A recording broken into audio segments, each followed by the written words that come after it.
everyone, welcome back to my YouTube channel. This is me, Yoganan Sachadeva. How are you all doing? I am absolutely fine and hoping the same for you as well. So इस video को start करने से पहले thank you so much for 5K. I am literally so grateful. मतलब जितना मैं thank you करूँ आप लोगों का उतना कम है. Thank you so much. और जितने अभी जल्दी सब्सक्राइबर्स बढ़ाएं, आगे भी उतनी जल्दी बनाते रहो. And I promise you that मैं कंसिस्टेंटली पोस्ट करती रहूँगी वीडियोज़. तो येस, मेरे को सपोर्ट करते रहो एंड मैं वीडियोज़ लाती रहूँगी. सो येस, और मैंने जैसे कि आप लोगों को बोला था कि जब 5K होंगे तब हम वीडियो लाएंगे जिसमें I will be answering your questions related to boards, जो भी आप लोगों ने कमेंट्स वगैरह करे थे. तो मैंने पूरा इतना टाइम लगा के मैंने पूरे इतने सारे क्वेश्चंस ढूंढे हैं ना, और अभी भी मेरे को लग रहा है कि और होंगे. तो अगर मैंने ट्राई तो करा है आप सबके इसमें कमेंट्स को इंक्लूड करने का, बट अगर फिर भी नहीं हो पाया तो पार्ट 2 ले आएंगे. या सो वीडियो लंबी हो सकती है, तो बिना फालतू की बातें करें हम जल्दी से आगे स्टार्ट करते हैं. So starting with first comment जो है कि दी क्या आप बता सकते हैं कि अकाउंट्स के पेपर में कैसे सॉल्व करना चाहिए ताकि पेपर कुछ छूटे ना. एंड आई होप आप रिप्लाई दोगे. या सो बेसिकली ओके, अकाउंट्स में हम सब एग्री करते हैं कि बहुत इंग्लिश और अकाउंट्स बहुत ज़्यादा लेंथी पेपर होते हैं.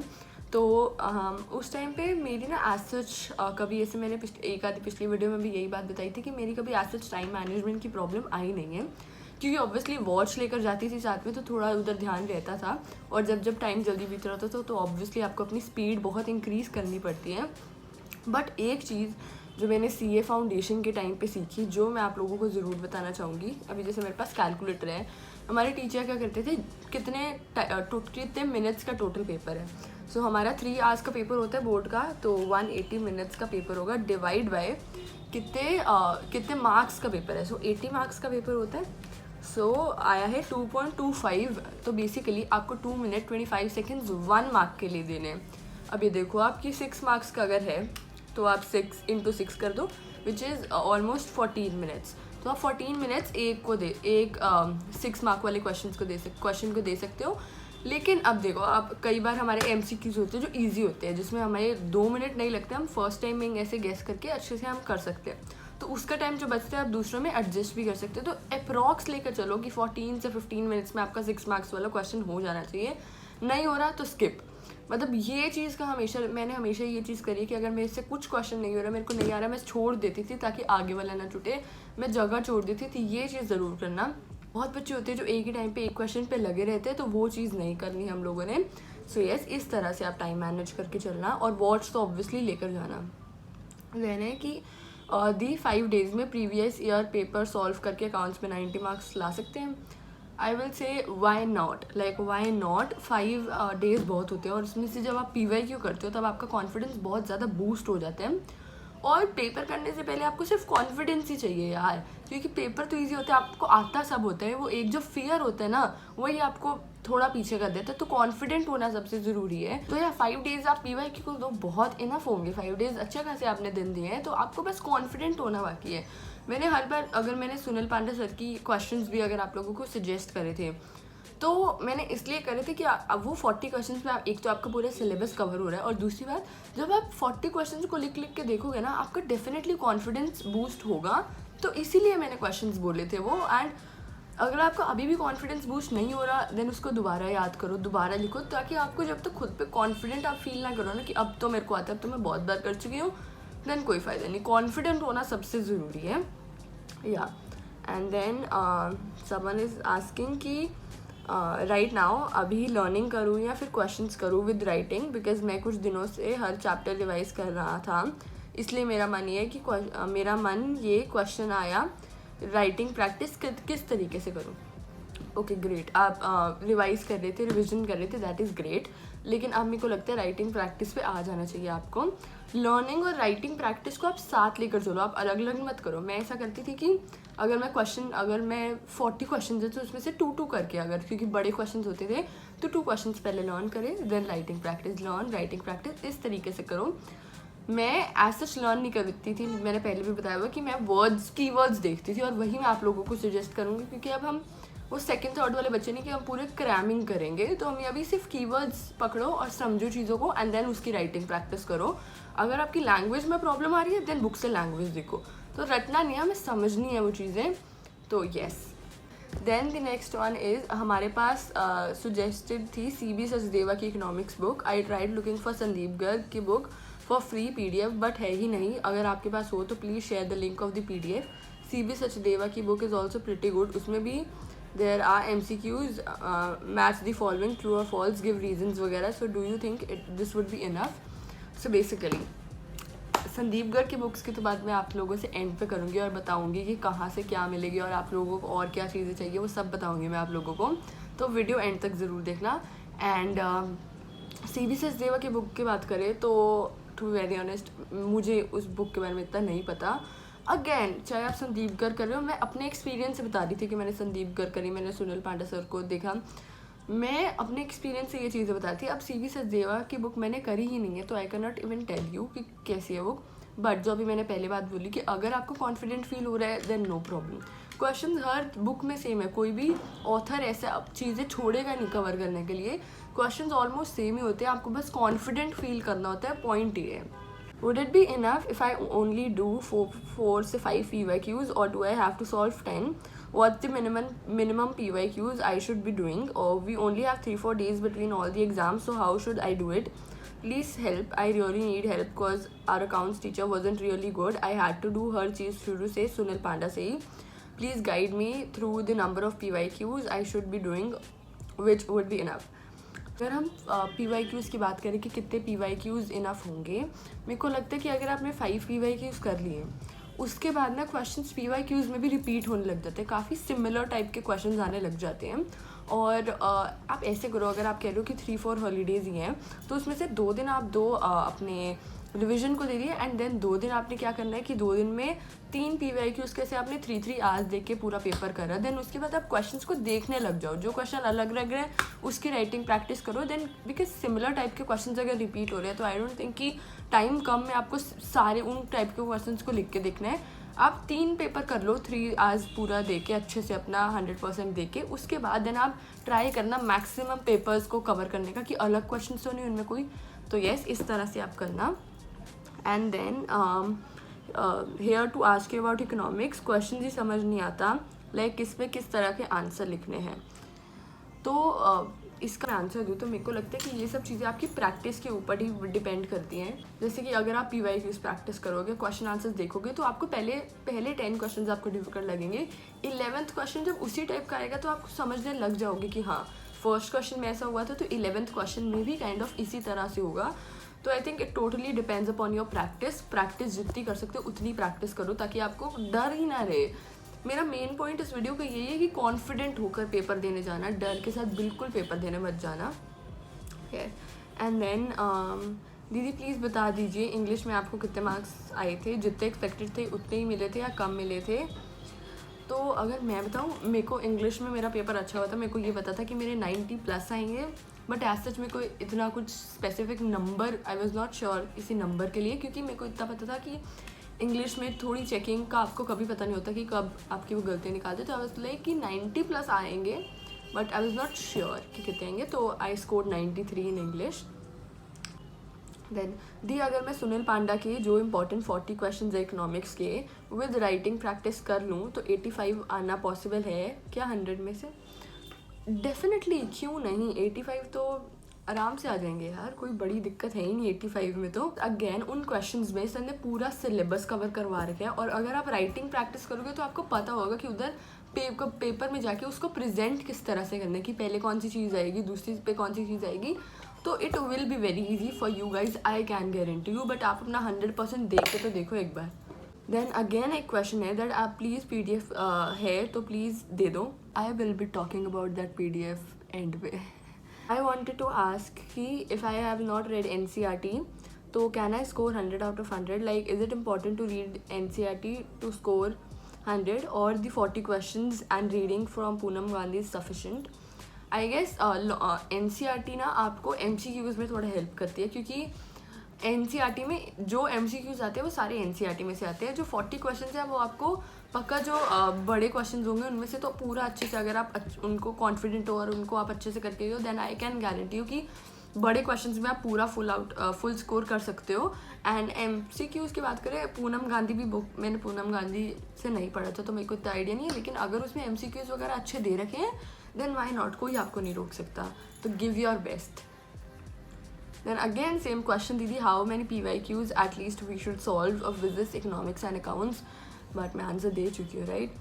एंड देन है दीदी, मैंने सुनील पांडा सर के दिए हुए 40 इंपॉर्टेंट क्वेश्चन याद कर लिए हैं विद रिटन प्रैक्टिस, तो मेरे कितने मार्क्स आ सकते हैं? भाई अभी आप वो 40 क्वेश्चन रिटन प्रैक्टिस के साथ कर चुके हो, आपको खुद को फील नहीं हो रहा कि आपने बहुत चीज़ कर ली तो आपके मार्क्स अब अच्छे आएंगे? ये चीज़ आपने खुद इनर सेल्फ से पूछो कि अब देख, अब मैंने इतना कर लिया तो अब तो तेरे आ ही सकते हैं, खुद को मोटिवेट करो।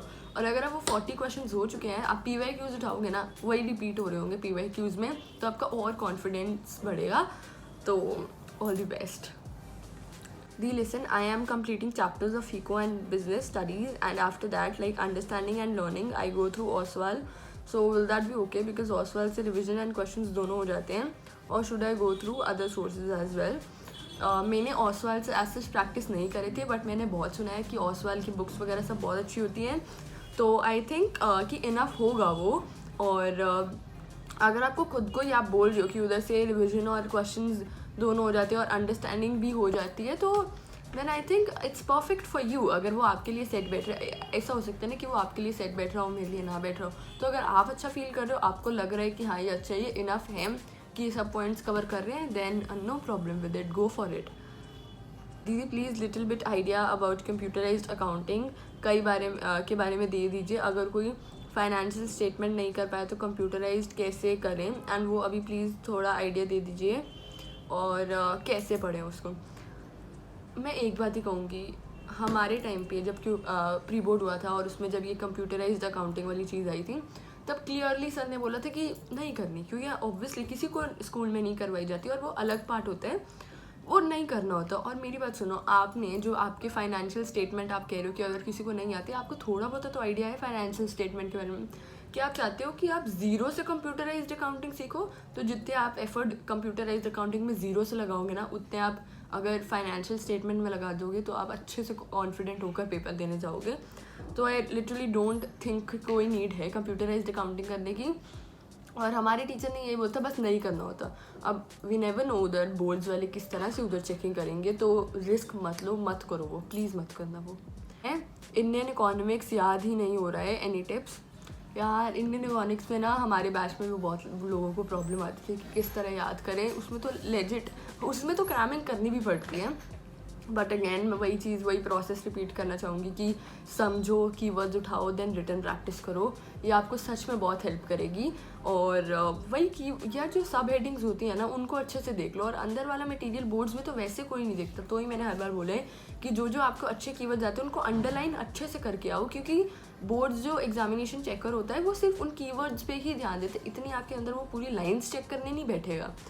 ओके सो उसको अच्छे से, मतलब जो मैंने अभी प्रोसीजर बताया वो, और अच्छे से पेपर प्रेजेंटेशन पे भी आपकी बहुत चीज़ें डिपेंड करेंगे, तो उसकी वीडियो भी आएगी जल्दी। एंट्रीज भी आती हैं बट टाइम मैनेज नहीं हो पाता, सो प्लीज़ बताओ कि पहले कौन से चैप्टर का क्वेश्चन सॉल्व करें जिससे टाइम ज़्यादा वेस्ट ना हो और सारा क्वेश्चन बन जाए, कुछ भी ना छूटे, क्योंकि अगर क्वेश्चन सॉल्व करने पर ज़्यादा टाइम वेस्ट किया तो फिर बाकी क्वेश्चन छूट जाएगा और जल्दी जल्दी में पैनिक हो जाते हैं और वो भी छूट जाता है। प्लीज़ बताओ कि मैनेज कैसे करें और कौन से चैप्टर से स्टार्ट करें।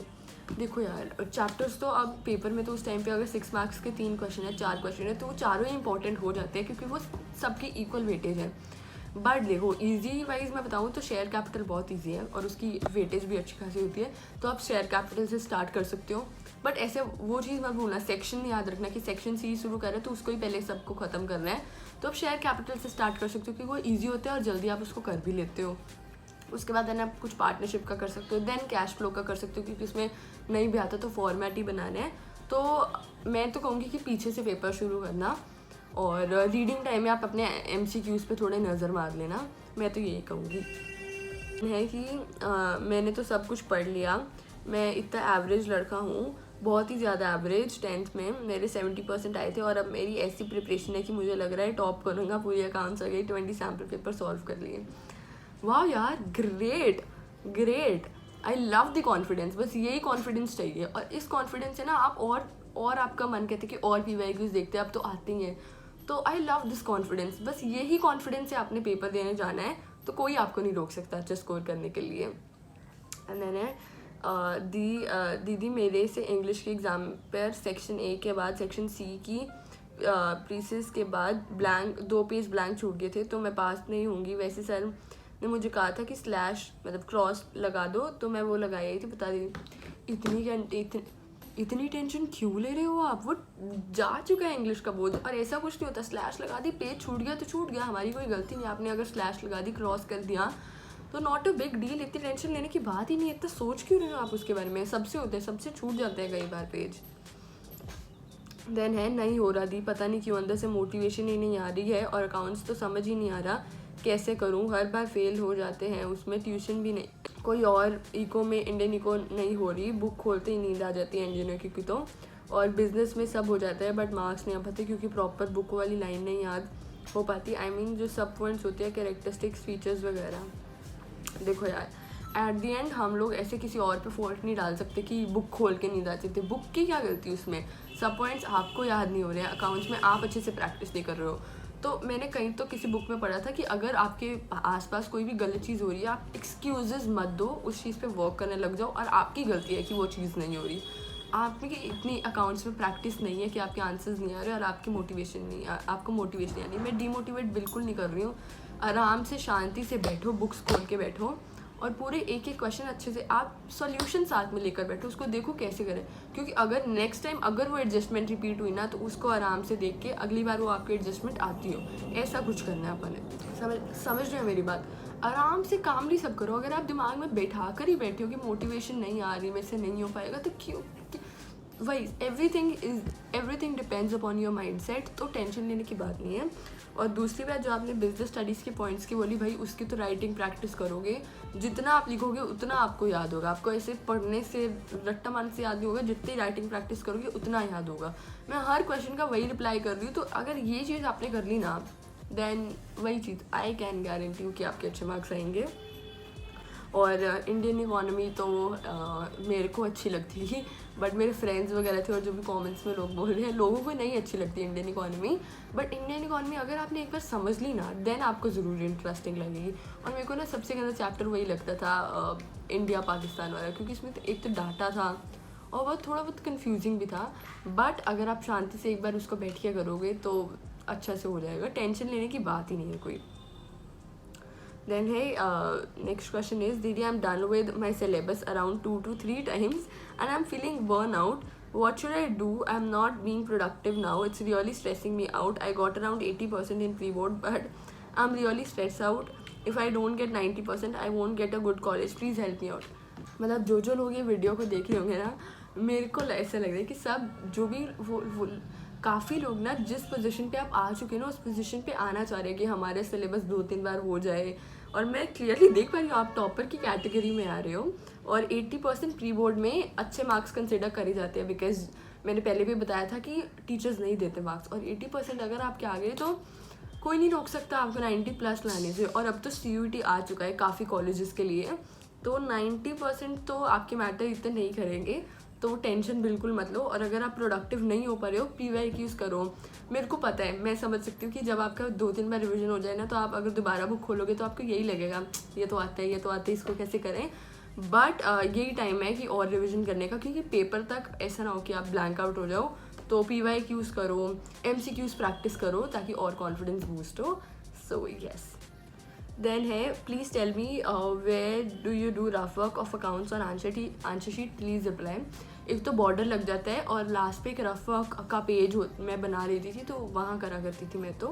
ओके, सो दी लास्ट क्वेश्चन इज़, हाय दीदी, सिंस CBSE का पेपर जितना डिफ़िकल्ट नहीं आता है एंड PYQs वगैरह करना एंड कॉन्सेप्ट करना is enough, no many of the classmates send unnecessary difficult question on the group जो आज तक नहीं आए, उसको भी करना चाहिए क्या?